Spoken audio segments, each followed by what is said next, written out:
Well, welcome everyone to 16885, and I guess this is ESD 35 as well. I think I can't keep track of the number. It's formally the title is Aircraft Systems Engineering. I never thought I'd actually be teaching a course with aircraft in the title of it, since I'm not an airplane person. I'm a space person. But as you all know, we have decided to devote the course this year to a study of the Space Shuttle.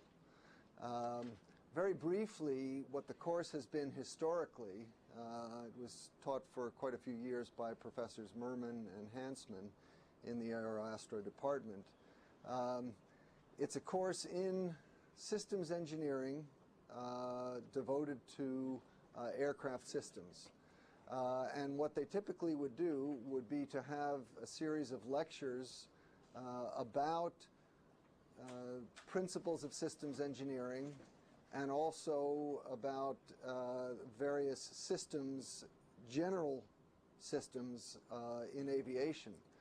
And then as a class assignment, the students would choose, would work in teams and choose an aircraft and do a systems analysis study of that aircraft. Well, a couple of years ago we were just sort of sitting down and chatting, and someone brought up the idea that, well, you know, the space shuttle kind of is like an airplane. Maybe it would be interesting to devote the course 1 year to a special study of the space shuttle. And that was actually the origin of what we're doing this year. Following that, Professor Aaron Cohn, who's sitting over here, and I'll introduce him in more detail in a minute, visited MIT, I think it was early last year, right? And gave a few lectures on systems engineering and the development of the space shuttle. And we started talking about putting together a course on the shuttle, and we're very fortunate now that this fall Professor Cohn is here as a visiting professor. He'll be here at MIT roughly about half the time. And he and I have put this course together. And the way we're going to organize it is that we're going to emphasize two main areas. First of all, to get to an understanding of the space shuttle as a flying machine, as a spacecraft, and also to study systems engineering as an engineering discipline. We have put together a list of speakers, and I'm going to pass out here copies of the syllabus. If you'll pass these around, actually, let me. We also have I've established a Stellar Class website, and once you are enrolled in the course, you'll all have access to the website. If any of you are here as listeners or for some other reason don't get formally registered to get course access, contact me independently, and we can set you up for special access so that you can look on the website. So if you look through here, you'll see that most of the class periods are devoted to guest lectures, and thanks in large part to Professor Cohn, we've actually been able to invite people who played pivotal roles in the very early stages of the design of the space shuttle, and also people who played pivotal roles in the testing and eventual operation of the shuttle. So we have people who are active in the design, and also some people who were critical in mission control and in the test flights of the shuttle. It's I think a really unique collection of speakers, and because of, you know, I don't think there's ever been a time where this sort of a collection of people has actually come together to share their experiences on the shuttle, and because we thought that it would have historical significance and people would be interested in being able to look at that in the future, we are having the lecture series taped for eventual inclusion on MIT's OpenCourseware. So that's why you see the television camera in the back. No need for all of you to dress up for it, but just so that you know. And the way we plan to run the course is as follows. The lectures will run roughly about an hour. We'll take a little break at the end of an hour, and then there will be an opportunity basically for close interaction between you in the class and the lecturer. It's kind of free form because we have lots of different lecturers. Of course, there will be some variability in the way lecturers go about presenting the material. Professor Cohen and I will attempt to make sure that in each case we do emphasize some of the basic systems engineering aspects of the presentation, so that we want you to understand the principles of how some of the different subsystems were designed, how they were basically how they were influenced by external requirements, to make sure that we understand what the requirements were, how the systems were constructed and tested, and how they were operated. What we'll be asking from you in terms of your deliverables. First of all, we'd like you to take notes on the lectures. We will post the lecture notes on the website. If you look through the schedule that I've given you here, you'll see that I list the deliverables, and I'm going to have to adjust the timing on that. But anyway, 2 times in the course we'll ask to see the lecture journals. What we are looking for is to make sure that we're presenting and that you are getting out of this the basic systems engineering principles for each of the subsystems that are presented. And we'll talk a little bit more about journal notes in the future. The main deliverable from you, it'll be a little bit different from in the normal aircraft systems engineering course, where the groups of students basically chose an airplane and then looked at the design of that particular airplane. We're only dealing with one vehicle, the shuttle. So what we'll be asking you to do is to choose one of the subsystems on the shuttle, and as you look through the notes, you see we'll have information presented on a lot of the different subsystems. I have a lot of material available, and I'll go over that a little bit later, both in digital form and in books which we'll have on reserve at the library, which go into great detail on all the different subsystems. So we have lots of information, as well as experts that you can talk with. So we'll ask you to form up into teams, roughly four people in a team, more or less. Choose a subsystem, and then basically write a paper on how you would design that subsystem if you were doing it today using 21st century technology. So it gives you an opportunity to understand the subsystem as it was designed for the shuttle, and then to take a look at current technology in that subsystem. I know there are some people here from engineering systems, as well as from AeroAstro. People may have some other ideas.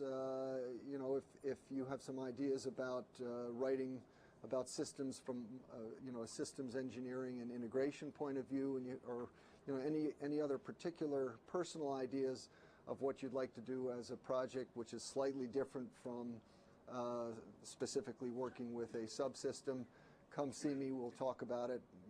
The main thing is to make sure that you have a chance to explore some aspect of the systems engineering of the shuttle in greater depth.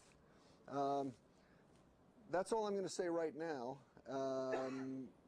Go to the website. I'll be posting more information because I want to give as much time as possible to our 2 speakers. By the way, will be posting bios of all the speakers on the website, so you'll be able to look ahead of time and get an idea of who it is who will be speaking to us, and what their roles were in the development or testing or operation of the shuttle. So I'd like to present now Professor Aaron Cohn,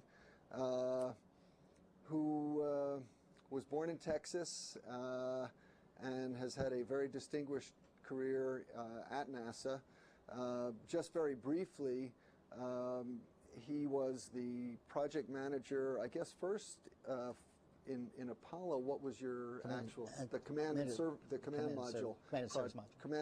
module project manager, and then was the project manager for the space shuttle, and eventually became the center director of the Johnson Space Center in Houston.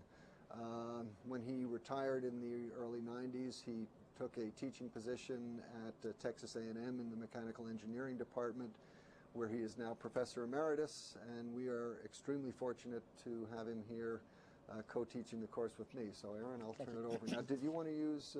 No, I'm not going to use You're just going to talk. No, I'm just going to talk today. Thank you very much, and it's a pleasure to be here with you.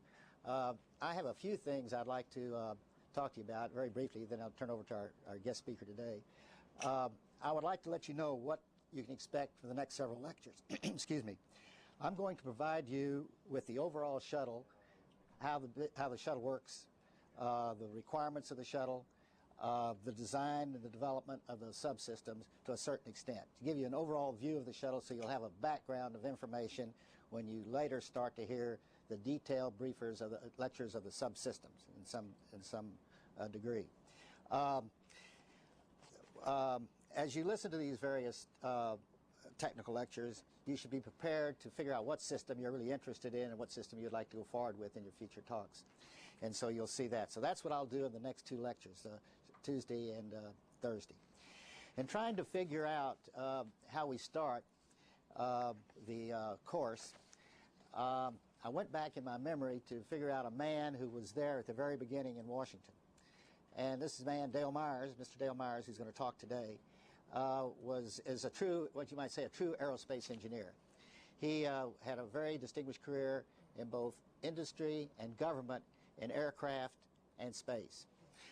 Dale, or Mr. Myers, was Deputy Administrator of NASA from October 1986 to 1989, and that's when President Reagan called Dale Myers back to be Deputy Administrator after the Challenger accident.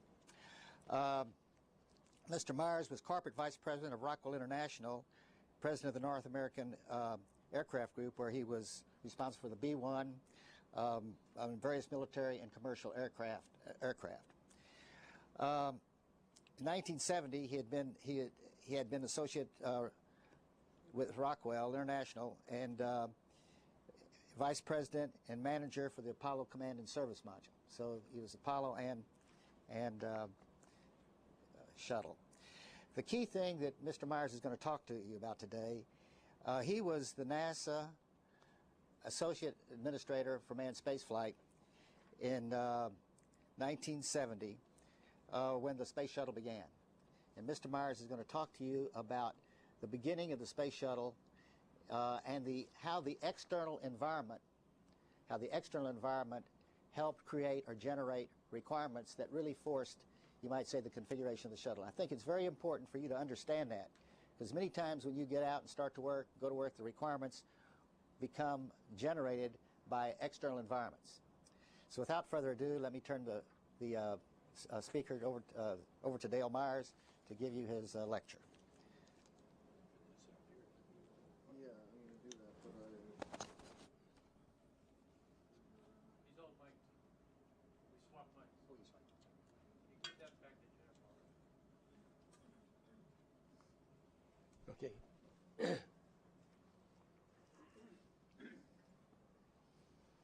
Well, thanks for the opportunity to talk to you guys about a very interesting historical element. I was asked to talk about the origin of the shuttle, and I was there in 1970, and I think once we get this thing working where I can run the slides.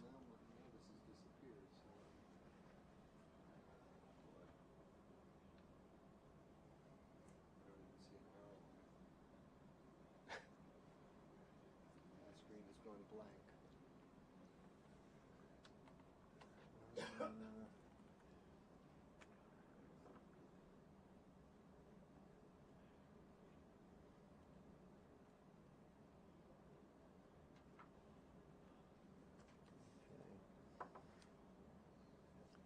The joy of electronics.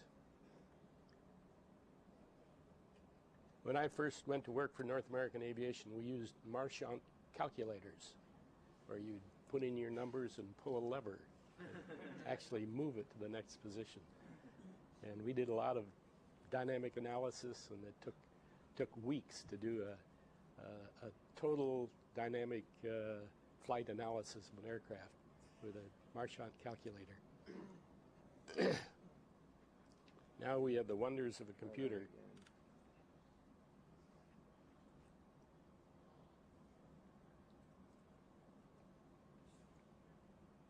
First airplane I worked on was a P-51 Mustang, a fighter in World War II. And that had some interesting system engineering issues in it too. They used the inlet, it had a liquid-cooled engine, and they used the cooling. We had a radiator that was in a duct, and the air came through the radiator, cooled the liquid, and heated up the air that was then properly adjusted with a flap at the back of the radiator that gave it thrust out of the heat that was involved coming through the radiator. That's the reason the Mustang was about 15 miles an hour faster than the Germans' Me-109. Okay. Oh boy, that is interesting. Okay. Now, where do I go? Wait a minute. Where do I go forward? Here. Okay. There, page down. Okay, good. Okay. All right. Page forward. I'm going the wrong way. Okay. That's one of the prettiest pictures I've ever seen of the shuttle. That's a picture of the additional photography that they brought into the system after the Columbia accident. This was used on this last flight. First time I'd ever seen the rear view of all the connections for the transfer of fuel from the tank into the shuttle, the connections to the tank, the forward bipod where the foam was that came off on the Columbia accident. Just a terrific picture of all the tiles up under the wing that Aaron was so involved with. But what I want to talk about, here's another one that's really a first for me. This is the Mach 1 shock on the shuttle, about 20,000 feet altitude, Mach 1.1. That big envelope of condensation, not as pretty as it looks on a F-18 or some really slick airplane, but it's there. Okay, I'm going to talk about what happened leading up to the shuttle. And it's interesting because it involves the specific interests and personalities of the people who were involved. Jim Webb was the administrator of NASA from 1961 to 1968. And he was a terrific interactor with the rest of the administration and with the president directly, and did a great job of administering NASA through the Apollo program up through 1968. Turned out in 1968 things were kind of going sour for President Johnson, and Webb's big tie was with President Johnson, and he ended up leaving in 1968 after he suggested to President Johnson that he might want to leave sometime soon. I think he was thinking that he was going to stay through the lunar landing, but Johnson said, "Why don't you leave now?"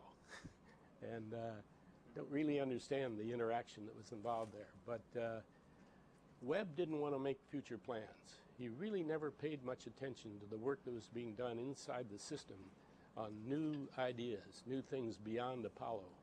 And of course, the Apollo was an immense program, 400,000 people, well, 300,000 on the Apollo, another 100,000 on other activities in NASA like the aeronautics program and the science programs. But Webb didn't want to talk about things that were going to happen beyond that time period. In the meantime, in the back rooms, a lot of people were doing a lot of thinking about where does NASA go after the Apollo program. Apollo at that time, that Webb was there, had planned to go through Apollo 20, I think. Yeah. And so it was going to go on until 1973 or so. And so I think Webb took the attitude that we don't need to think about the future yet. Well, when he left in 1968, brought in a fellow named Tom Paine, who had been at General Electric Company doing advanced planning for General Electric. Very bright, very aggressively forward-thinking guy. A guy that I always felt never saw a future plan he didn't like. And NASA was doing a fantastic amount of future planning at that time because in the 1968 time period, we'd just done the Apollo 7, gotten it back into flight again. At the end of 68, we did Apollo 8, which went around the moon, and NASA could do no wrong at that time. They were just on a step. And with Tom coming in early 69, all the work that was being done by NASA at that time the idea was that the NASA programs were going to continue to grow and that you could really begin to do some expansive thinking about going out into space. There'd been work going on since 1964 on lifting bodies and on different configurations that people imagined could be used for traveling in space and returning to the ground in a more sophisticated manner than coming down on parachutes in the water. The water landings were extremely expensive, having a whole Navy out there to support them. And so people were beginning to think about land landing. And by 1969, enough pressure came on the administration that Nixon appointed his vice president, Spiro Agnew, to run a program reviewing the future of NASA. And he got a really good group of people together. He got Bob Siemens, I'm sure you all know, Tom Paine, the administrator of NASA. Lee Dubridge was had been head of Caltech and was the science advisor to the president. They had a guy that was the head of the Atomic Energy Commission and the head of the Bureau of the Budget. They did about a 6-month study supported by NASA. And NASA's dreams were that there should be a space transportation system that would include the moon and finally Mars. And it started with a 30-foot diameter, 12-man space station, 2 of them in Earth orbit, possibly reaching 100 people in Earth orbit. Another space station the same size around the moon with 12 men, a lunar base, a nuclear stage to transfer data, resources from Earth orbit space stations to the lunar orbit space station, a 2-stage fully recoverable shuttle with 100 to 150 flights a year because of this massive program that was being developed. A Skylab with 5 visits by the command module. This, by the way, was the second Skylab. Skylab was in our program, and a second Skylab was under construction at that time in this time period. And of course, to do all this, we would continue the Saturn 1B and the Saturn V production. Those are the big rockets that were involved in the Apollo program.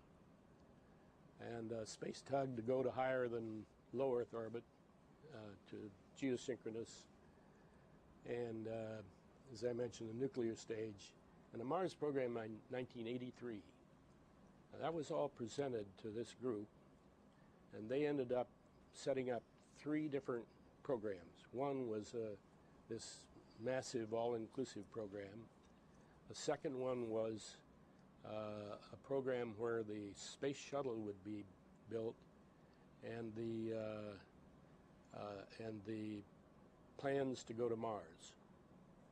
Now that wasn't, I never found the report, so I don't know exactly how they described that, but to go to Mars, the NASA program said you had to have a space station to first develop medical information about man's long duration in space. In other words, how long a guy could last in space to go out to Mars. And it became a fuel transfer operation where low Earth orbit rendezvous and docking and transfer of fuel would be made for a device to go on to Mars. So that second case, the one of build the shuttle and go to Mars, was the one that Agnew and Payne recommended.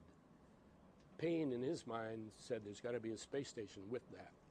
And so he left in place the studies that NASA had out with industry on building a space station. And NASA then started a program on a fully recoverable 2-stage shuttle. Been a lot of studies of how to do that, and we're going to get into some of the kind of system dynamics that were involved in that program as we go along here. Meanwhile, the budget crashed. NASA had a budget of about $6 billion in 1968, and by 1970 it was down to about $3.7 billion. Actually, at the same time, the manned spaceflight budget had gone from about $3 billion down to $1.7 billion. So it got hit even harder than the rest of NASA during this time period. And the reasons, well, we were in the middle of the Vietnam War. The budget deficit was going up dramatically. President Johnson has started the Great Society program for the poor in the country, and that was a big load on the budget. And Nixon just wasn't a big supporter of the space program, and so the budget was going down.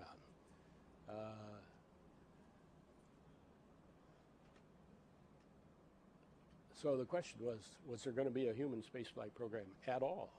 And that was a really big question, because in a time period about a year after this period, one of the senators put a bill before the Senate to cancel the shuttle. The shuttle Phase B program was underway by that time. We did studies, Phase A, a small amount of money to industry. Phase B was enough to get a definition to where you could decide that you were ready to go into detailed design. And Phase CD was actually the design and development and testing. So we were into Phase B on the shuttle at that time. He brought forward to the Senate, let's cancel the shuttle. And the vote was 50-50. And so the vice president had to go in and vote to keep the shuttle program going. That's how close to cancellation it was. Now, a really important guy in all this is a guy named George Miller. He had been head of the manned spaceflight program. He had been the stimulus within NASA for this broad systems study of going out to lunar bases and then to Mars. And he left in 1969, late 69. He had done his job. He got man to the moon and home safely. And he saw this cut in budgets that was going on. I don't know whether that really influenced him to leave, but I think his general pattern had been that he wanted to, whatever he wanted to do, he wanted to complete it successfully, and then he would move on. And he did that with the Apollo program, so he moved on.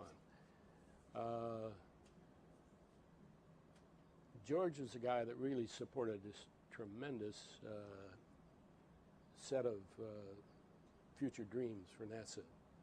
Tom Paine left in late 1970, and the reason he left is he kept pushing for a space station, and the people in the administration had kind of seen the studies that had been done by this Space Task Group, where Agnew had said, let's do the shuttle and then let's go to Mars. Payne, knowing in his view that you had to have a space station to be able to go to Mars, kept pushing the space station, a 12-man space station that would require a Saturn V for launch. So it was a big expense. And it was a program that really called for NASA's budget to go up instead of down. He accepted the idea that it had been pushed down to the $3.7 billion level, but he expected it to be $6 or $8 billion by 1974. And nobody in the administration was buying that. So he left in 1970, and I think he was sort of asked to leave. I don't know that for a fact, but all the evidence would seem to be that he wasn't really making it with the administration. And I think this, by the way, turns out to be kind of an important part here, because when Tom Payne left, there was kind of a bad taste in the administration about NASA being too aggressive in wanting more and more big programs. Payne left in 1970. George Low became the acting administrator, and he became a very important part of the shuttle system background.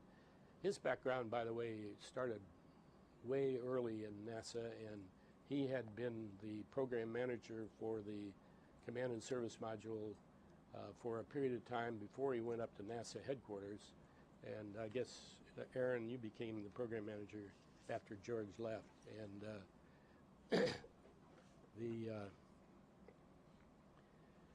so I came in January of 1970. I had been in charge of the Command and Service Module at Rockwell, and George Low asked me to come back. And I had worked so closely with George that I felt a kind of a commitment to help in that area. So I went back in 1970. Jim Fletcher came in April of 1971. And we saw where we stood as far as the budget is concerned. So in 1970, with this new cast of characters, we kind of accepted the idea that we were in trouble to the place where we could lose manned spaceflight completely, and that our real strategy had to be to get something that would be important to the future of NASA with respect to the programs. And our view was the most important part of the game was to build a shuttle that would reduce the cost of getting into orbit. And that was the whole idea of the shuttle. There was a general consensus that if you had a shuttle that would be recoverable and reusable, it would reduce the cost of the operations. As they used to say in those days, I think I have it on another chart, you wouldn't think of flying from San Diego to Boston on an airplane and then throwing away the airplane, which is, of course, what we were doing with the ballistic systems. And but we thought if we could get a low-cost transportation system to a low Earth orbit, the rest of the systems would then follow naturally. And but because of the budget picture and because of where we stood with the shuttle in Phase B, recognizing it was going to be an expensive program, things started to fall out of the program. We canceled the Apollo 18 and 19. I guess 20 had already been canceled. We canceled Saturn 1B and the Saturn V, which are our big heavy lift capabilities. Canceled the second Skylab that was already essentially complete. That's the one that's in the Smithsonian Museum in Washington. Canceled the Command and Service Modules. Canceled the 30-foot diameter space stations. And that was a big hit against the group, because we were in Phase B there getting ready to go into detailed design on a 30-foot diameter space station. We didn't start the space tug. We didn't start the nuclear stage. We canceled the Mars program. No, excuse me. We deferred the Mars program. Industry went down from 400,000 people working for NASA all the NASA programs down to about 140, 150. I've seen numbers lower than that. Now, concept for the shuttle. Reusability equals low cost. That was fundamental. Everybody believed that. We had studies done by all sorts of outside groups, IDA, the Aerospace Corporation, and others that did studies that essentially agreed with us that there'd be a terrific reduction in the cost of getting stuff into orbit if we would build a recoverable vehicle. Now, it was clear that since the R&D, RDT&E costs are higher, that you need a whole bunch of flights. In other words, if you had a few flights, the extra R&D on the shuttle wouldn't pay off because you could build cheap ballistic launch vehicles that would pay off before the shuttle went. So you need a lot of flights for a recoverable vehicle to be economical. The lower the R&D, the less flights needed to be better than the ballistic launch vehicles. And if you got a lot of flights, because the flight costs are so low, then a two-stage fully recoverable system would be the right way to go. Okay? That was our concepts of what we were dealing with in the shuttle. There have been a lot of technology. I don't know how many of you know that the early lifting body was done by a guy named Brunelli. Not Bernoulli, but Brunelli. Brunelli was in Long Island, and he built a, I wonder if it's my next slide. He built a, first lifting body. That's an airfoil section, and that's a broad piece of fuselage, wide enough that the two engines could be involved in it. Big windows for transport. It was really quite an interesting beginning of a cargo airplane in 1921. He built one of them, and that was the end of that. But there were a lot of other things going on. You know, after Sputnik, the United States just kind of went wild with ideas for a while, and then settled down on having NASA put in place, decided that the military dinosaurs and mole programs wouldn't be done, that NASA would take over that kind of activity. And but we got some really interesting stuff going. HL-10 lifting body, the X-24A lifting body, the X-15, although that was not considered a space device, really did end up with, by the time they put external tanks on it, got up to Mach 6 and, 300,000 feet. Really some terrific performance out of that airplane. And then I added the Navajo, which I worked on for many years, because it had a parallel tank separation at Mach 3. It was the booster was under the vehicle. The vehicle was a ramjet vehicle, and it separated to Mach 3 at about 40,000 feet. So it was a high dynamic pressure separation. But it showed us that parallel separation would work, and that gets into this picture later.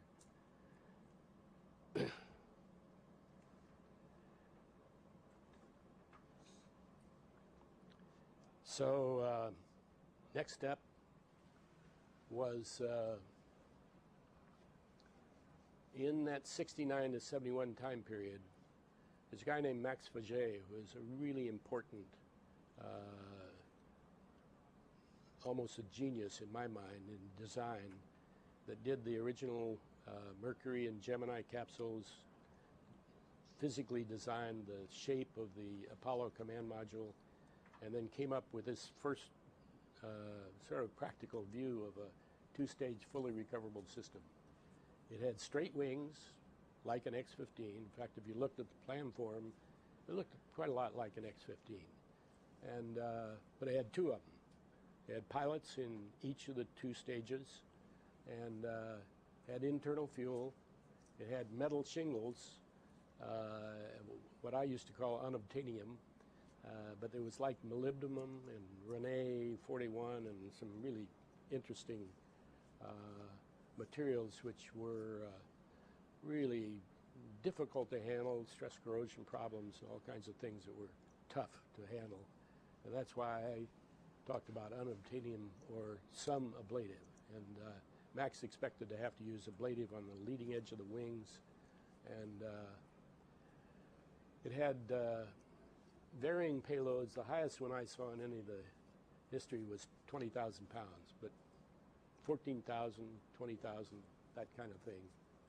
A payload bay of about 12 by 40 and 400 miles max cross range. This gets important in requirements. And at that time, because we were going to have all these space stations and go to the moon and all this sort of stuff, we were going to have 100 to 150 flights a year. And that gets, if you have a lot of flights, it overcomes the base cost of the RDT&E, and he was getting down into the $5 million a flight in his estimates.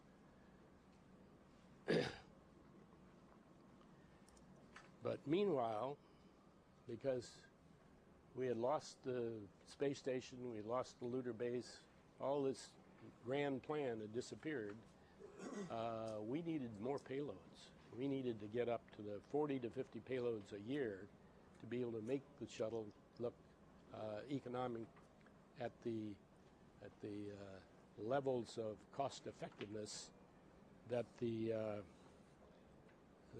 Office of Management and Budget was demanding of us. After this vote in the Senate, George Lowe decided that we had to be responsive to the OMB. So we had to get some more flights. And this is where our requirements began to come into the picture. We spent about a year working with the military, where they finally agreed they'd put all their payloads on the, and I mean all their payloads on the shuttle, if we could meet the cost estimates that we had.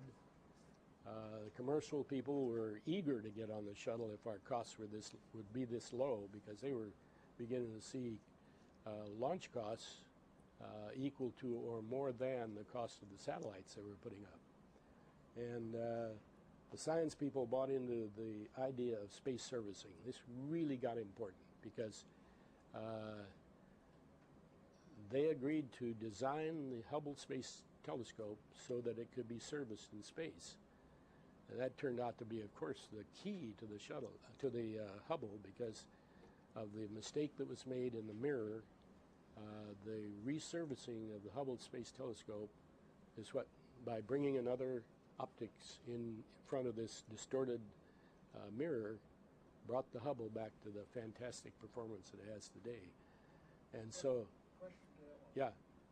On that, in your opinion, was the science community really anxious to have the servicing, or was it something that was really forced upon them to increase the constituents? I think originally they thought they were being forced, but as they thought it through, they could see that they could later change sensors and add additional stuff. And at least I know that the head of the science group, wow, I can't think of his name now, enthusiastically supported it and got the system out there to support that idea. And they worked very closely with us on how to design it so that you could get access to the thing in space. You know, with all the difficulty we have with gloves and so on, they worked to help us understand how to remove and replace systems, and so they did get. Was there at that time, if you recall, opposition from the space science community to the amount of the size of the NASA budget that was being spent on the shuttle and the manned program? Oh, absolutely. Yeah, there was. Yeah, and. But on the other hand, some of the committees, like the town committee, supported the shuttle because they could see other science opportunities that were involved. So it wasn't they didn't gang up on us. It was, they were shooting arrows at us here and there. So that brought enough oh yeah, then let me go on with the requirements. Because of the military requirements, we had to change our specifications. And this became another one of the elements that drove the final design. Military wanted a 60-foot long payload bay. It had been 40 in the designs that we'd been doing so far. They wanted 40,000 pounds polar, and that made our due east payload up to about 65,000. That was a big change from 20,000 to 65,000. And they needed 1,500 cross range. They wanted to be able to go around the Earth while the Earth turned and land at the same spot. So they had to have 1,500 miles of cross range. Now you could do it a lot of different ways. You could carry turbojets when you came back in and fly it back the 1,500 miles, or you could do it without turbojets, which means you have to have aerodynamic cross range while you're coming in. Payload bay increased to 15 by 60. 15 was an increase by NASA because they saw that they didn't have a Saturn V anymore to do space station. So the best they could do is increase the diameter of the shuttle to where they had a 15-foot diameter to where they could carry the sections of a space station that we are now have in our program. We thought anything less than that was just too cramped for the guys. We decided we would find a non-ablative reusable thermal protection system. Technology had moved far enough by that time that we were beginning to see these ceramic tiles develop to the place where they looked feasible. They had been able to find a hardening for the surface that made them less penetratable than they had been. And carbon-carbon came in that we could use for the leading edge for 3,000 degree leading edge temperatures. We followed the tradition that said if it's fully recoverable, it's going to be cheaper. So let's go for a two-stage fully recoverable system. And of course, all the other things that we were developing at that time to reduce the cost of operations with automatic checkout and so on. Well, that's a bad picture of, and I never was able to get that thing.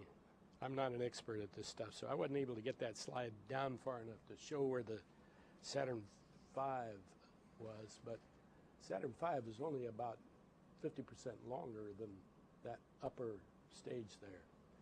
So this thing had gotten big, and the booster was larger than a 747, had to operate up to about Mach 6. The orbiter was about the size of a MD-80, MD-90, the twin-engine small transport. And so they were big. And these things had 12 big high-pressure engines in them. And we in management, and I think the guys in design, were getting pretty worried about whether an airplane that large at that Mach number was going to be a practical thing in terms of a system. That's not a system engineering approach. That's sort of a gut feeling that you get after being in the airplane business for a lot of years and watching the development problems that were involved on the X-15, for example. How long it took the X-15 to get to where it could go to Mach 6. But that was the direction we were going. By the way, one of the companies had the wings on the orbiter turned up for, I don't know why, but they had them turned up. The rest of them generally, oh, and by the way, the reason you see two different configurations here is in our Phase B studies to the industry, we said, design us one that only has 400 miles cross range, and design us one that has 1,500 miles cross range. The upper ones have 1,500 miles cross range. The delta wing will do that. The straight wings won't. And so as we developed these requirements, it became clear that we were not going to go with a straight wing system. So these phase B studies that we had showed that we were going to have a development cost of someplace between 12 and 15 billion dollars for R&D. And about that time, Nixon had a meeting with Fletcher and said, you can build any kind of shuttle you want as long as it only costs $5 billion. Well, that was a big shock to the system. And OMB said, having heard that, OMB says, make it cost effective. And that was a real tremendous driver in the system, because we had never been asked to do that before, and we had a whole new set of requirements to try to deal with. So we had this Phase B program. It was almost complete. Had all these big, beautiful configuration studies, and we had to look again. So we went out and said, let's get imaginative, guys. Let's see if there's any way that we can reduce the cost.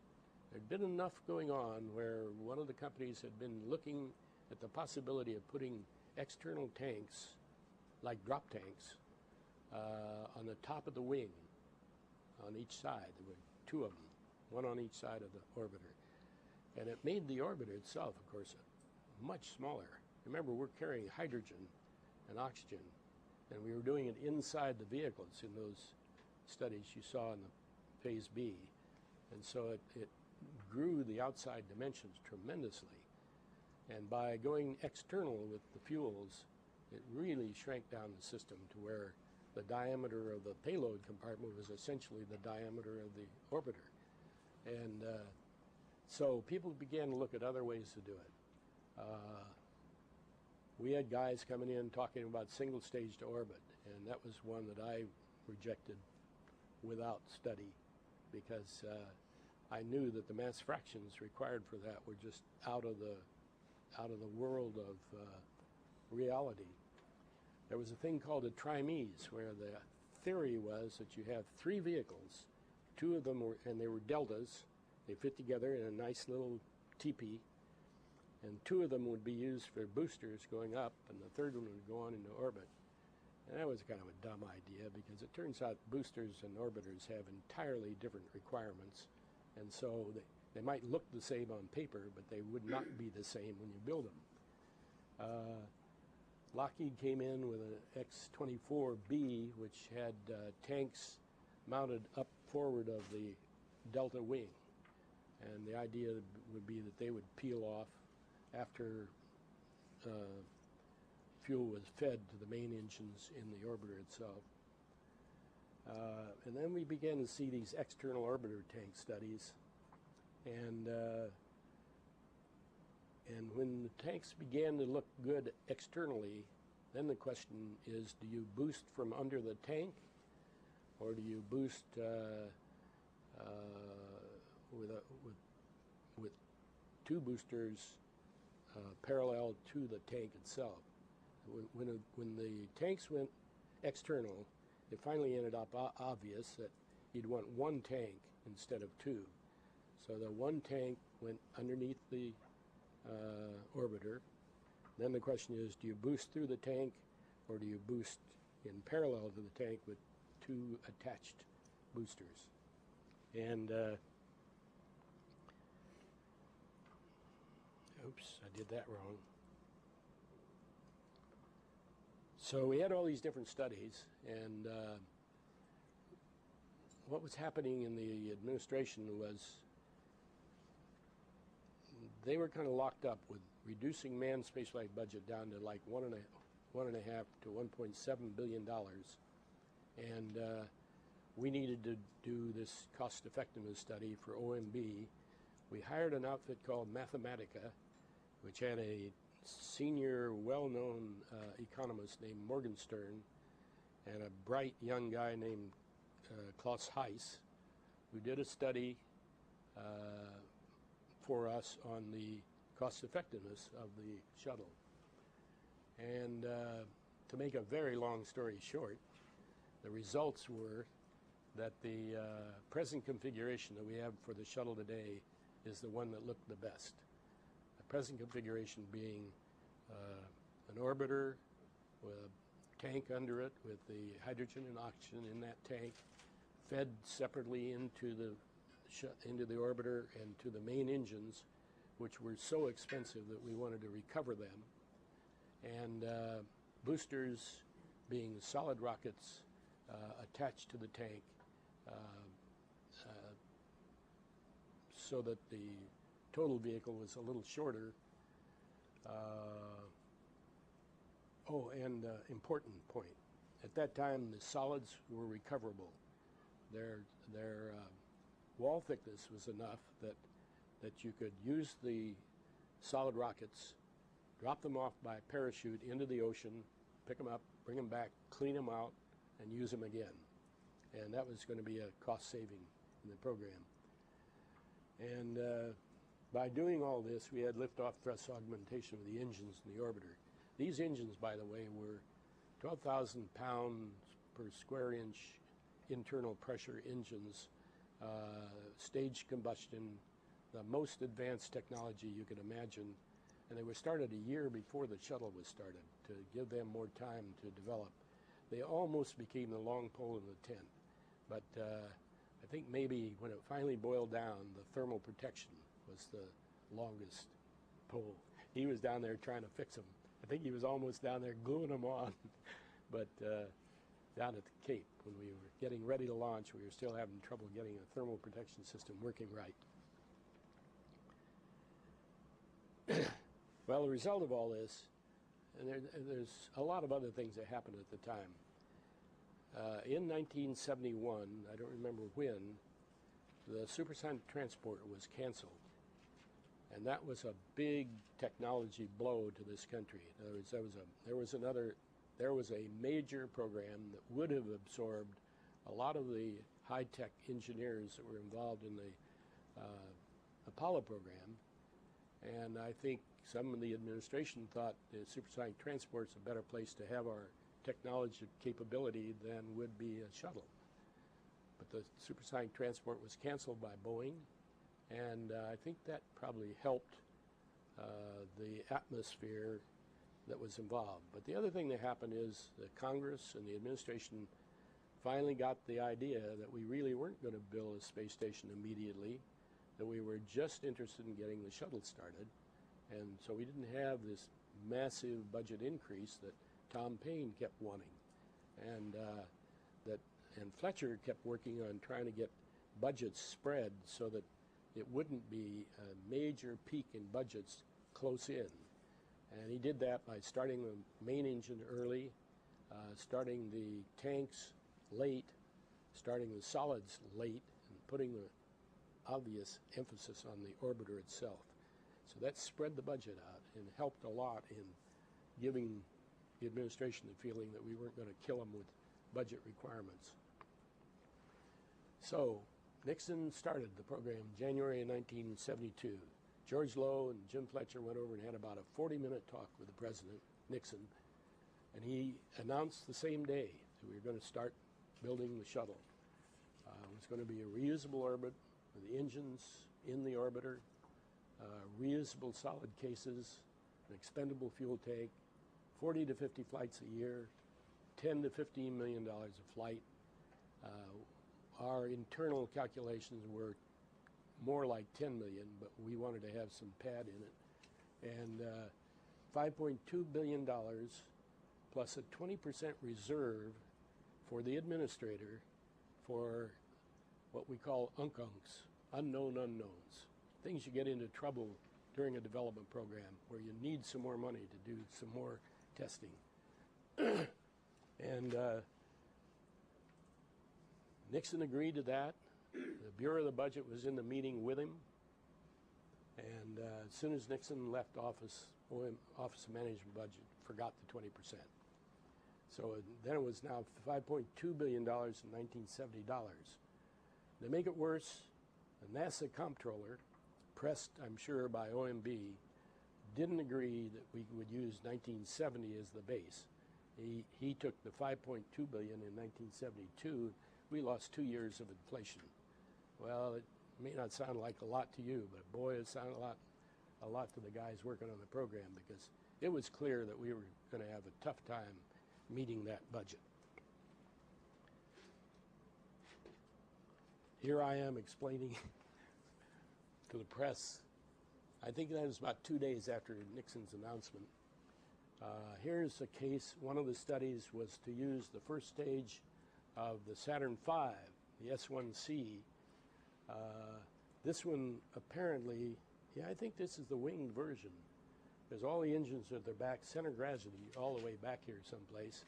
And we were using in this design, using the first stage of Saturn V, boosting directly into the tank, which was attached to the orbiter. This one was parallel. I guess that was liquids. They look like they're bigger diameter than the and see, I didn't talk about that, but a lot of people were pushing a pressure-fed liquid engine, so that you'd be sure you had the capability to cut them off. And the idea was that because they were pressure-fed, the thickness of the walls was enough that they too could be recovered in the ocean and brought back. And final decision by the people that were in the propulsion business in NASA was that the technology looked tough. It was new. We didn't have a background of pressure-fed boosters, and the solids, as we'll get to later, looked like they were a better deal. So the design issues, as I saw them as the head of manned spaceflight, were that the delta wing was required for cross range. External tanks were much lighter. The system got to about half the weight because of all the reduction in external configuration when you took all the fuel out and put it separately in a tank.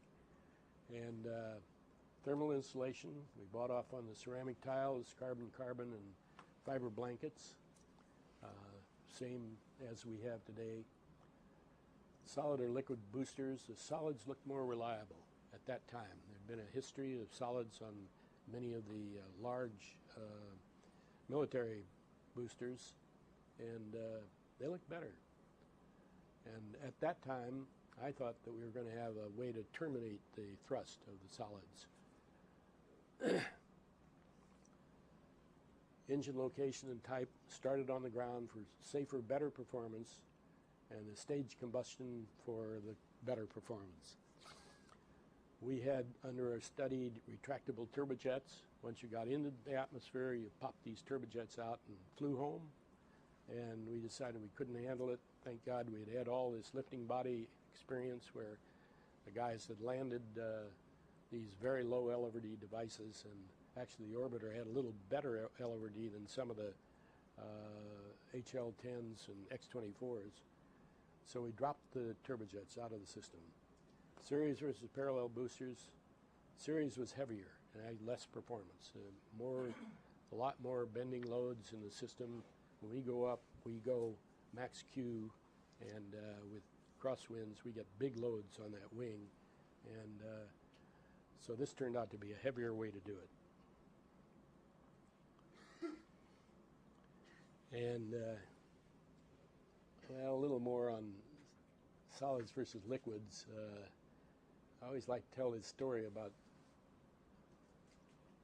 solids could be shipped by rail. I say it another way, the diameter of the solids was set by rail shipment.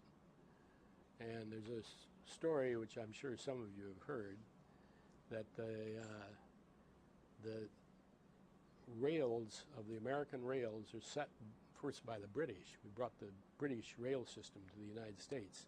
The British rail system was set by the width of the wheels on the carts that they used to have, and the carts width was set by the Roman chariots that used to be on the roads in England, because they made grooves in the pavement or in the tiles that they have. So that set the diameter of the shuttle, and the Roman chariots wheel width was set by 2 horses in front of them. So there's some who say that the diameter of the shuttle rocket engines was designed by two horses' asses. Those are the guys that wanted to use liquid. Okay, they could be shipped by rail. They had a better reliability record at the time. Solids could be recovered. Industry studied pressure fed to recover them too, but we didn't buy that. Designers thought they could turn off the solids. They later found out that they couldn't turn them off uniformly, and that the thrust variance that would be involved between the two would be totally beyond the capability of the vehicle to sustain it. So we dropped it. Thermal insulation, talked about it. They're all new developments that had been experimentally tested. They looked like they were going to work, but we had a lot of work to do, and the ceramic tiles really turned out to be one of the toughest new technologies that we got into.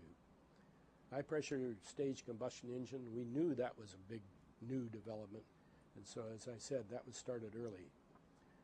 And design crew escape, well, the idea was we're going to be able to terminate the thrust on the rocket engines.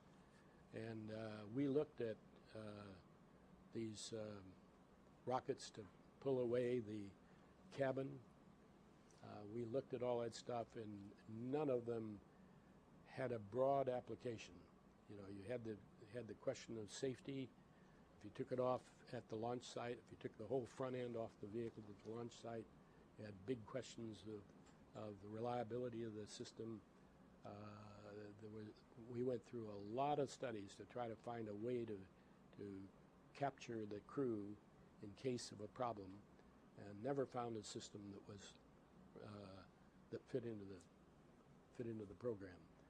So we ended up with crew escape only with a complete structure, and that of course was the problem in Challenger, that we ended up wrecking the structure to where we did not have a recovery capability. But we put in a system where if the vehicle were complete and structurally sound and was gliding, the guys could get out.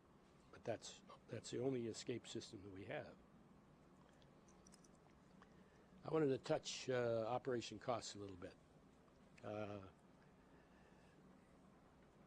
We had built enormous confidence from the Apollo program. In spite of the Apollo 13 problem, the rest of the vehicles had worked beautifully. I used to say that every flight always had man in the loop someplace during the flight that was important to the success of the program. Many times it was a minor thing, like when Apollo 12 got struck by lightning when it was launched. The guys were able to reconfigure switches to get the power back on, get everything back to normal, and had a nice flight to the moon and hit a few golf balls. And but every flight had man involved, but every flight was a tremendous success except Apollo 13.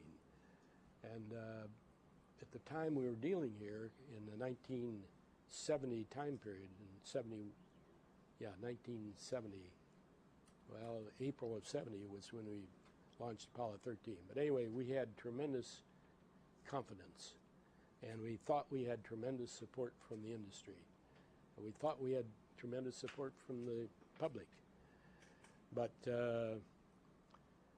we still were concerned about the operational costs, so we hired American Airlines, for one, to work with us on what the costs would be and how would you design the system to give you the least operational costs. The military, because they were committing to put their payloads on the shuttle, had studies done by the Aerospace Corporation about the operational costs. There was a study done by the IDA. What's IDA? IDA. Institute of Defense Analysis. All three of them agreed that we were going to have tremendous reductions in the cost of operations. They didn't quite come down to the same levels that NASA had estimated, but they were close. And it was kind of interesting that we all thought it could be done. We all thought there could be enormous reductions in the cost of operations with the shuttle. We thought we had enough space-based hardware that we could do quick turnarounds and, you know, handle it more like an airplane.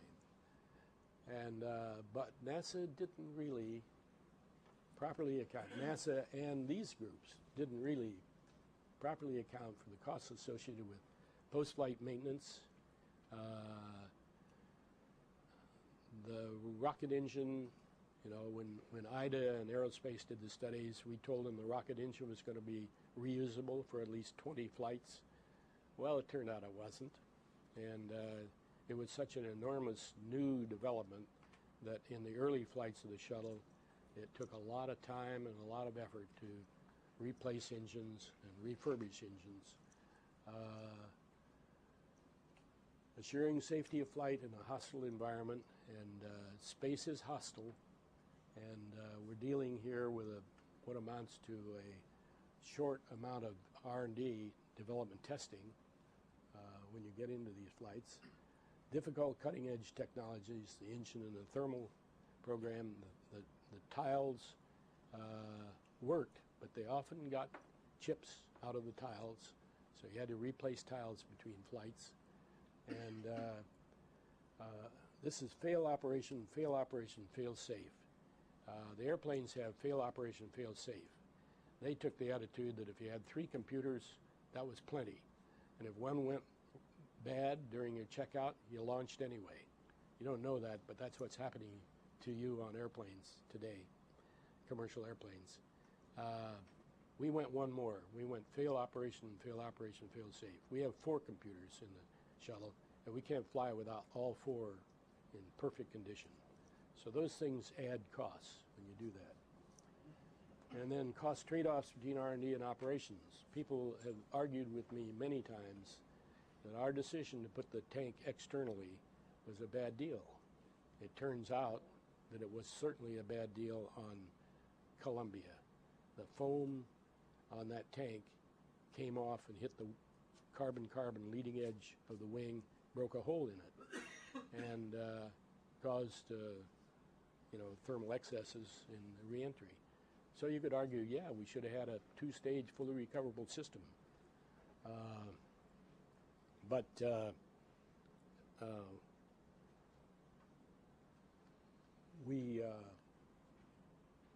those were the cost trade-offs that were involved in getting a system that would be accepted and bought off on by the administration. So I'm going to talk a little about operation costs. That's been the big miss that we made in this program. As I said, cost of operations never got down to what it should have been. Well, it never got down there for a couple of reasons. We were never able to get up to a flight rate that would favor a reusable vehicle. I think we got up to 26 flights in 1 year, but most of them were down around the 8 or 10. And so we weren't up far enough to get to offset the cost of the research and development costs to get the operational costs down low. But I have an interesting little summary. It's not an exact thing at all, but it gives you a little feeling for what I have seen out of this program. In 1970, the $10 million flight price was based on the same accounting system that we used for the Apollo. Now, when you go down to the Cape Canaveral, we had a lot of other things going on besides Apollo, and so we had the common support activities like the medical department and the mail system and all this sort of stuff as a common separate account. And all the costs for the Apollo were those that we called hands-on, things associated with buying parts, bringing in spares, putting on spares, checking out the vehicle and launching it. So we had 2 different pieces of money involved in the Apollo program, and one of them never was charged to the Apollo program. So we used that same system. Seemed logical. We'd go ahead with the same accounting system for the shuttle as we did for the Apollo. But it turned out that these separate items were a pretty big chunk of money. And I've assumed that it was about $400 million a year I'm not sure that's right, but I wanted to do it just to give you an idea of what happens with inflation. Remember we said we'd do this job for using $1970, and we said that the cost would be $10 million in $1970. With $400 million of overhead and inflation according to the Consumer's Price Index, which I looked up on Google, by the way, they have a nice little calculator for inflation. 40 flights a year, no overhead. In other words, like Apollo, a $10 million price in 1970 would be $23 million by first flight and would be $50 million now. Same 40 flights, but including overhead, would make the flight cost $20 million in 1970, 45 in 81, and 101 per flight for 40 flights in 2005. Huge increase in price because of the inflation that occurred in the 1980 to 82 time period. 8 flights per year, including overhead, runs it up to $60 million in 1970 dollars. And 8 flights per year is just sort of what we've been running here recently. 135 at time of first flight and $302 million a flight in 2005. Now the cost per flight on the shuttle, I don't know. I know that it's up in that $400 or $500 million price. I use this only to give you a kind of a rough feeling that although we missed operational costs badly, we didn't really just be totally out of the ballpark on them. Okay, shuttle performance is great. Shuttle's done everything it was designed to do, and probably a few more things we didn't think of at the time. It's put military devices in orbit, commercial devices in orbit, scientific payloads, all to LEO, with solids that we brought along. It's taken stuff to geosynchronous orbits. It's retrieved and replaced satellites. It's retrieved satellites and brought them down to the ground, repaired them, brought them back into orbit. It's repaired satellites in orbit, and it's launched elements of the space station. In the 1980s, the shuttle had only 4% of all the launches in the country, but it carried 41% of the mass launched. Shuttle R&D was well within what Nixon and Fletcher agreed to, the $5.2 billion plus 20% in 1970 dollars. And I mean quite a lot of, probably the 20% was only about 5 to 10% of that was actually used in that. In that sense, they overran what the OMB said we were to develop it for, where they didn't give us the 20% reserve. We overran it by 5 or 10%. Missed 2 key design issues. Call them system engineering issues. Cold O-rings. Challenger. We had O-rings in that vehicle, which when they were cold, they lost their flexibility. And when they were cold in a design that was opened a little bit when the pressure came on internally, that was a disaster waiting to happen. So that was a bad design of the way the O-rings were designed into the vehicle. Second one is the foam shedding. We knew that we were going to have ice and or foam on that tank. And we really pressed the industry to make sure that that foam was going to stay on. We had foam enough that we didn't get a lot of icing, but we had foam that had to stay on because we knew that as it shed, we didn't think of so much of the carbon as the tiles, these brittle tiles that we had on the bottom of the shuttle. So foam shedding was known to be a problem all the way through design development, but just has not been able to be solved. And after the Columbia accident, the Martin Company, I assume, worked for 2 years trying to make that foam stick better. And it did stick better, but pieces still came off. So the fleet has been grounded, and they got to get that fixed. And of course, we missed the operational cost. Two-stage reusable vehicle would have missed worse. I'm sure of that because of the size of that first stage booster and the Mach numbers it had to go to. I guess I have concluded that spacecraft are not like airplanes. Every flight is a structural dive demonstration. You know, you develop an airplane and you fly it many times before you fly it to the corner of the VG diagram. And I can only think of one exception. A guy named Wheaties Welch, one of the greatest test pilots North America ever had, flew the first flight of the F-86, which was the fancy new jet that we brought in just before the Korean War. And on his first flight, it flew so well that he took it into a little dive, and the Mach meter went up to 1. And actually the ground data showed that he probably went to 1.04.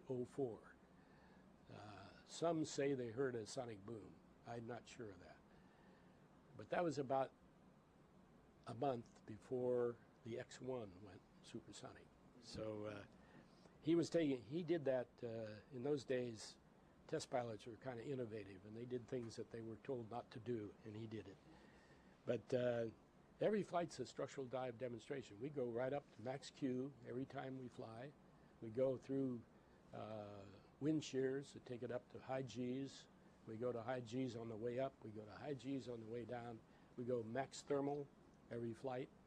So we're dealing with a tough set of activities when we do this. No reusable space system ever gets the millions of hours of stressed operation that airplanes get. Once an airplane gets through development, it starts getting millions of hours of test data or information, where if you have a problem, you fix it. And you just don't get that in these systems. No reusable space system has decades of evolutionary model development. In other words, the airplane business has been so dramatically economical that you could build new airplanes every 10 years or so. And each new airplane took advantage of all the things known from the past airplane and designed into it. And as I said, every reusable system is exposed to enormous environmental variations every time. Thermal, vibration, pressure, Mach number, all these things happen every time. And so I look at the shuttle as being an amazing piece of machinery which has done extremely well in what I consider a continuing R&D environment. We just don't have yet an operational system.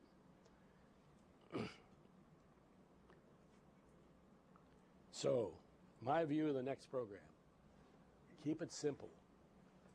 It's sort of been a prime view that I've had of design ever since I've been in the airplane business. Don't stretch the technology. Use really good margins of safety, because we're dealing here with, as I said, maximum conditions on every flight. You better play it safe. Keep it small. Carry as few passengers as possible. Carry people or cargo, but not both. Keep the requirements to a minimum. Use as many past components and systems as have been proven to be reliable. Design for operations, very important. Design for operations. Easy access. One man can replace a black box. You don't have to run a big pickup truck out, a pickup machine to go take something out of it. And keep the design reserve while you're designing it, so that when operational issues come up, you can design for the operational issue and keep reducing the cost of operations.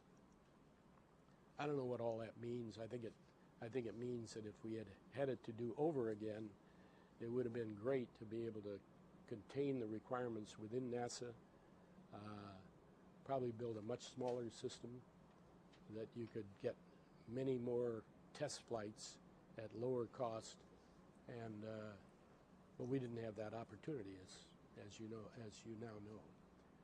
So we have the shuttle disappearing into the distance. decision has been made that the shuttle will be phased out in 2010. And it's going to be a tough issue because now the shuttle is down in between flights because we lost foam on the last flight. They grounded the fleet till we can figure out what to do about that foam problem. And then the Hurricane Katrina knocked off the top of the VAB, which isn't a big deal, but it really messed up some of the tank facilities and tank access, and people's lives have been affected with losses of homes. And so there's a whole bunch of new issues involved in the shuttle that I read in the paper this morning may mean another delay in the next launch of the shuttle, and that means a compression of the time between now and 2010 when they're trying to use the shuttle to meet the commitments that we have with the Europeans and the Japanese about putting pieces of space station up into space. So an interesting new problem for the shuttle. Okay?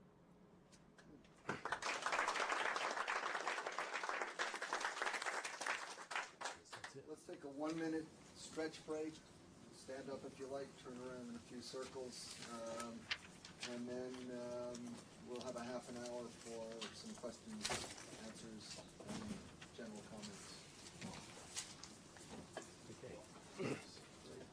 External environment, the background, what went into the design of the shuttle, and I think what Dale alluded to at the end is very much to the point, and we'll be talking about this with the people when they talk about the individual systems. That in terms of the actual performance which we've gotten out of the shuttle, despite the fact that we have had 2 catastrophic accidents, which, by the way, involved not only the design of the shuttle, but the way we operated the shuttle, and that's an important thing that we'll spend time talking about. Had we not made the decision to launch Challenger on that cold day, who knows what would have happened. And similarly, we accepted the fact that foam was continually falling off of the tank, even though that was incompatible with the design specifications on the thermal insulation for the shuttle. So we had basically 2 parts of the shuttle system, and we had design incompatibilities, but we chose to keep on flying. But as a whole, the shuttle has been remarkably successful from a technical point of view in terms of what we have been able to do in near-Earth space has been, I think, compared to what you could do working out of an Apollo capsule was absolutely phenomenal.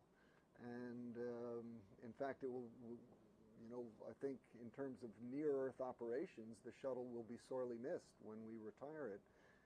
And there will be a lot of capabilities that we will be giving up. But on the other hand, where we really got it wrong by orders of magnitude was in the cost and reusability of the shuttle. Now, perhaps that goes back to the requirements, because again, we were trying to do an awful lot of things for the very first time, and yet we were being told by the Office of Management and Budget that, you said it had to be cost effective. I mean, in a sense, NASA was being asked to operate the shuttle almost as a commercial enterprise and to make money on it. So this is like you build a test vehicle for the first time, and you're being asked at the same time to operate it at a profit.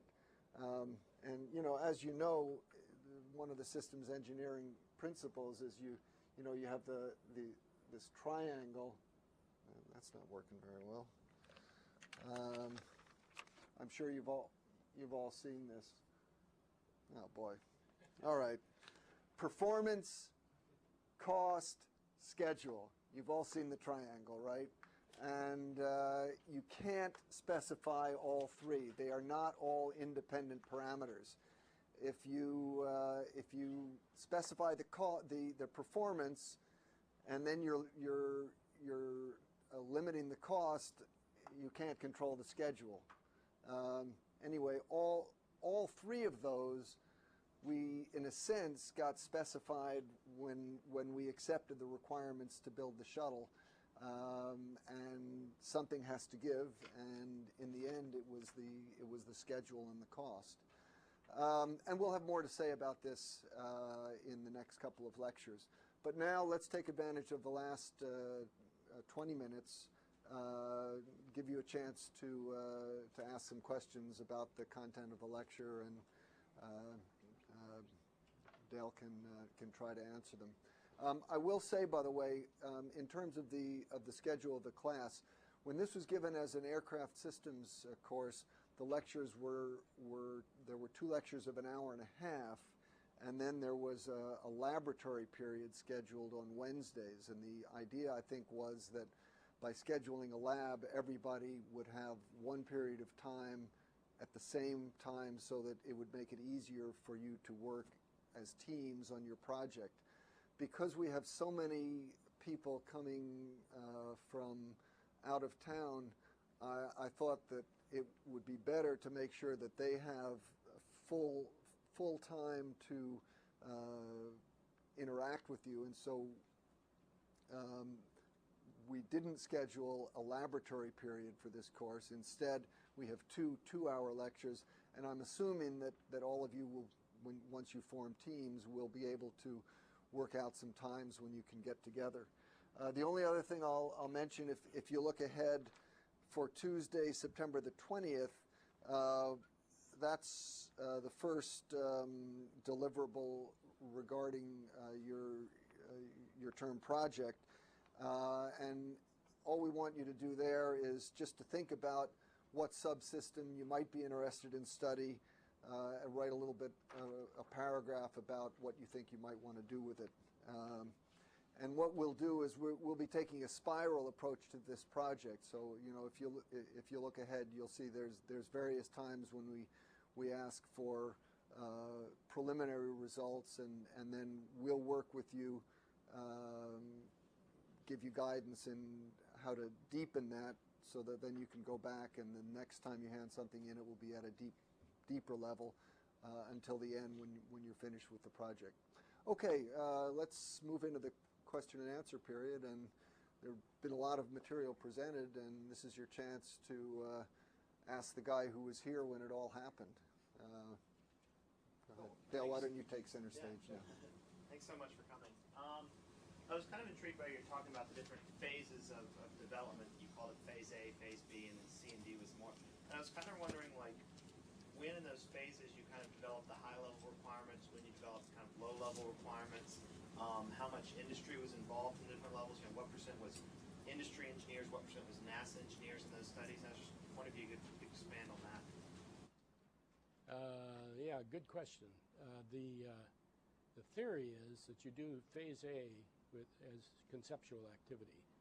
And when you've gotten your requirements nailed down, you then do a phase B. And that's what we thought we had done. And I think it turned out that the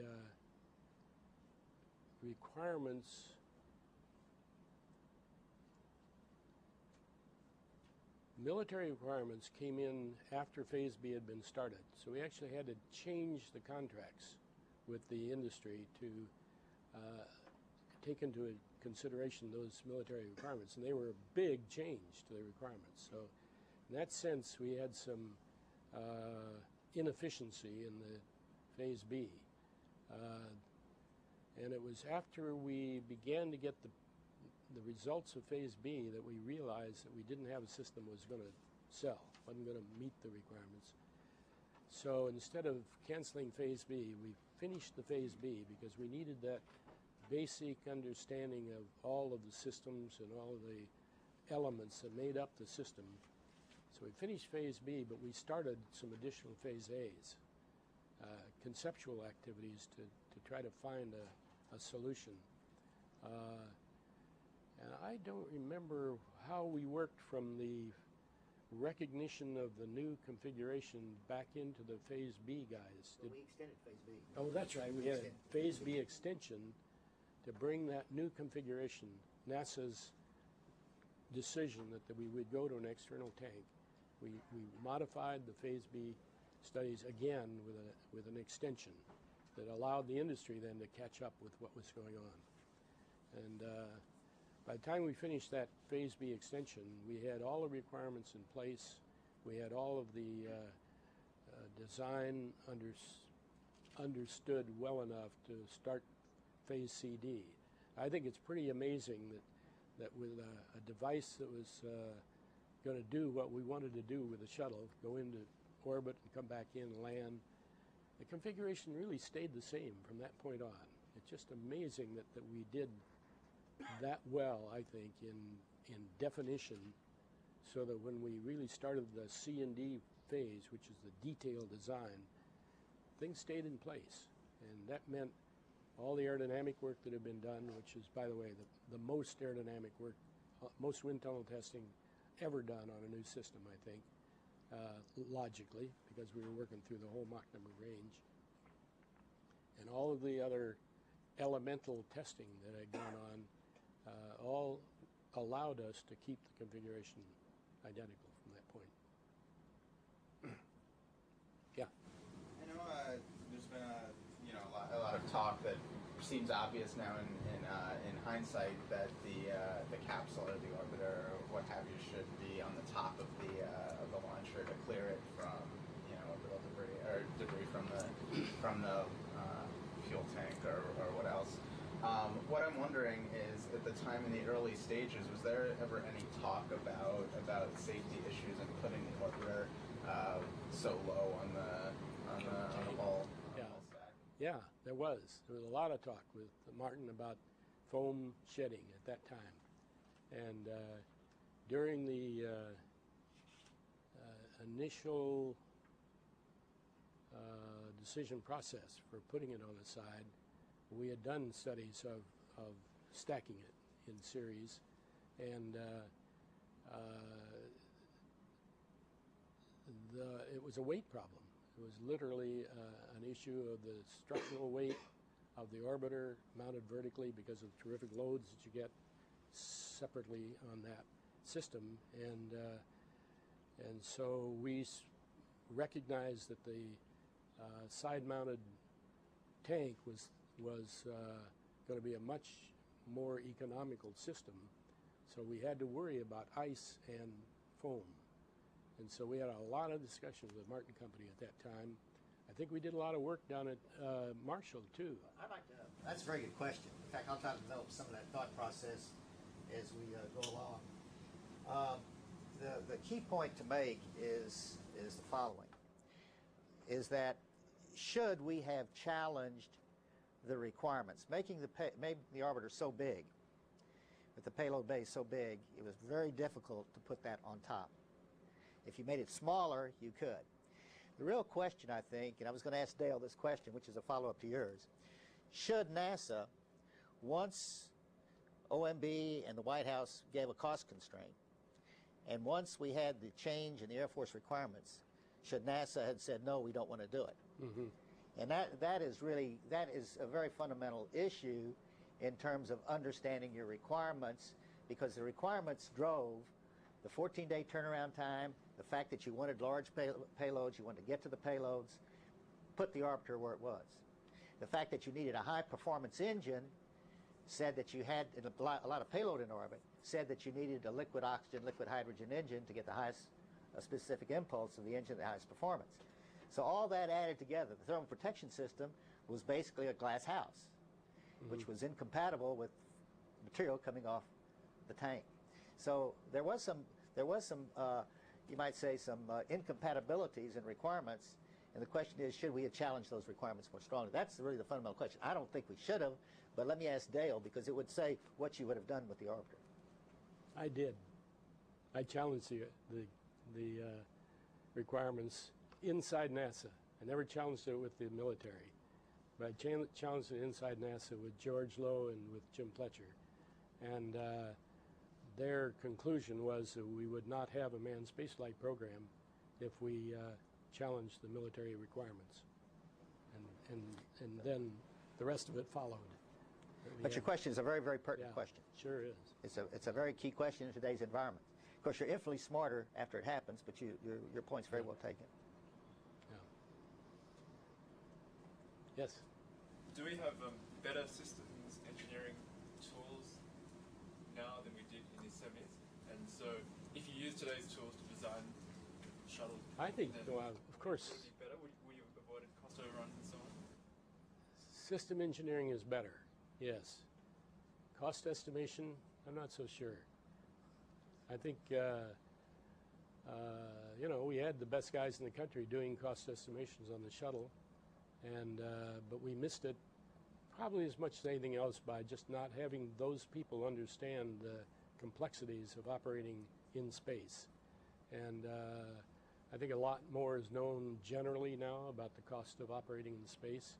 I think that the next try at a you know, a reduction in cost for getting into space will be a much more significant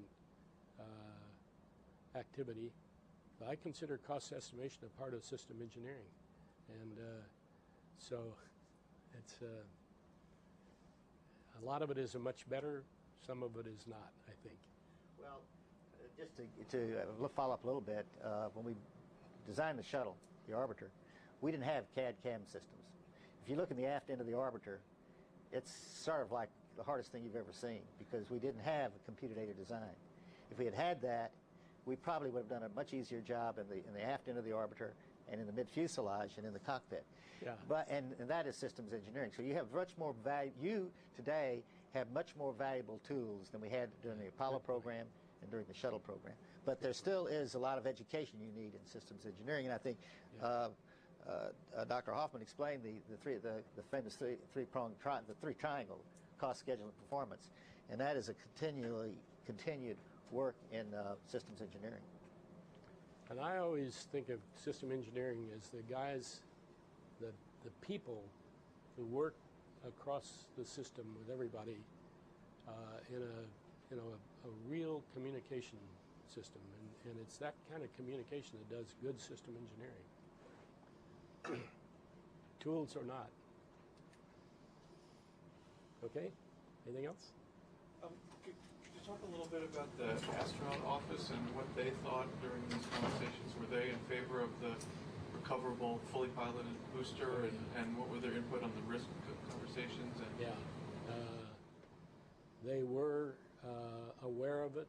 We kept in touch with the astronauts all the way through the development program, including the decisions not to have a launch abort system, and they all recognized there was risk in the program, no question about it. Aaron, you were there. What about it? Well, I think that's you said it right. I think that's right. They were involved.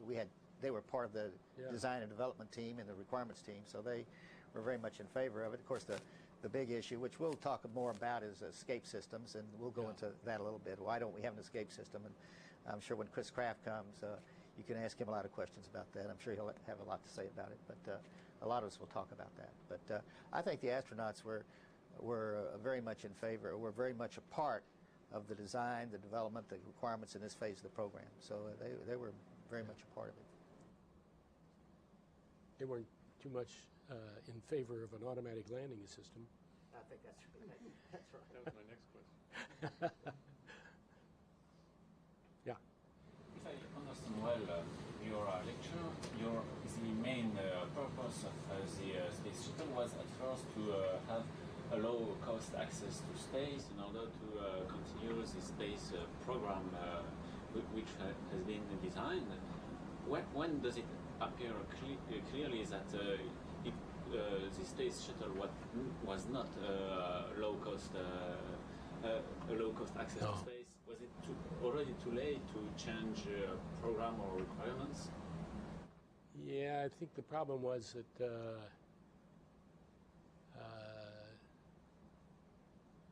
that we never got up to flight rate. You know, there were payloads waiting for us, but we never got to flight rate. And if we had gotten to a higher flight rate, operational costs would have been lower. Not enough lower, because no matter what we would do, we never would have met our original estimates operational costs. But as you saw by that inflation story that I had, costs today would be enormously higher than that $10 million estimate that we had in 1970, just because of inflation. But we never got flight rate, so we didn't ever get to the lower costs. And in the early days, it appears to me, I wasn't there, but it appears to me there was a lot of pressure to get that flight rate up so that the cost per flight would come down. And that pressure got to be instilled into the people at NASA and the industry, to where the decision made on that cold day in January or whatever it was on the Challenger, even though there was evidence that those O-rings had leaked in previous flights, the decision was made to launch. And that's a management policy issue associated with trying to reduce the cost of flight. And so that was a bad decision. Anything else? I'll say one other thing on cost per flight. You have to realize when you're dealing with a reusable system, it's hard to specify exactly what you even mean by the cost per flight. You can take the total amount of money you spend on the shuttle program every year and divide that by the number of flights. Right. Well, this year we only had one flight, and it gives you pretty high cost. And last year the cost was infinite. On the other hand, you can look at, what's the cost of flying 6 flights a year versus what's the cost of flying 7 flights a year, and that's what you would call in economics the incremental cost of a flight. Also, you have to realize that in the cost of the flight, there's an awful lot of things that are wrapped up, not just the cost of the shuttle itself, but all of the mission operations, the flight planning that has to be carried out. There was one flight, it was a Spacelab flight, I think back in the 80s, where they launched the Spacelab mission. It was supposed to be a 2-week mission, but they had a fuel cell problem, so they had to come back after 4 days. And in order to give the scientists the opportunity to get their flight data, they rescheduled the flight for a few months later. So they had the same crew, they had the same flight plan, so they didn't have all of the expenses, the paperwork expenses, the training, all of the replanning. The experiments were the same, so it was the least expensive flight that we possibly could have run. And at the time, the estimates were that actually cost NASA probably about $120 million. So, that was kind of the bare bones estimate of the incremental cost of a shuttle flight. And, then it can go from there all the way up to, billions of dollars if you just take one flight a year and like we had this year. So. Well, the other thought, too, I remember going up to see Dale Myers when he was Associate Administrator for Manned Spaceflight, and I was the Orbiter Project Manager. As he pointed out, we had 4 computers. The original thought is that if one computer went out on the ground, we would lift off with 3 computers. And that's what we talked about. Well, of course, that never happened. I mean, not only that, we have 5 computers now. So, we actually have a 5th computer, which is a backup computer. Things change, environments change, and we were going to do payloads, very routine payloads. We were going to take up, launch a payload, and come back down. Just very routine payloads.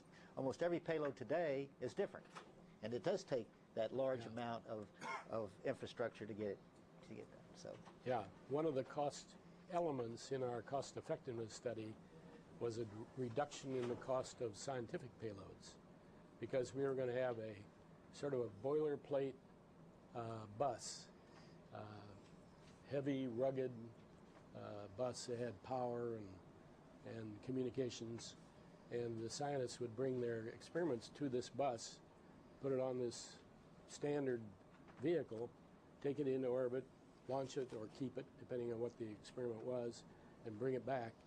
And we were going to have this standard bus that was going to be one of the big improvements in costs of the science payloads. So we showed a reduction in the cost of scientific activity in our cost effectiveness studies. That never happened. Science guys never could accept the idea of an independent bus. We could go on talking for a long time, but it is the end of the class. Let's thank Dale Myers again. Thank you. Enjoyed it. Okay, so send me your bios and have a good weekend. See you next Tuesday.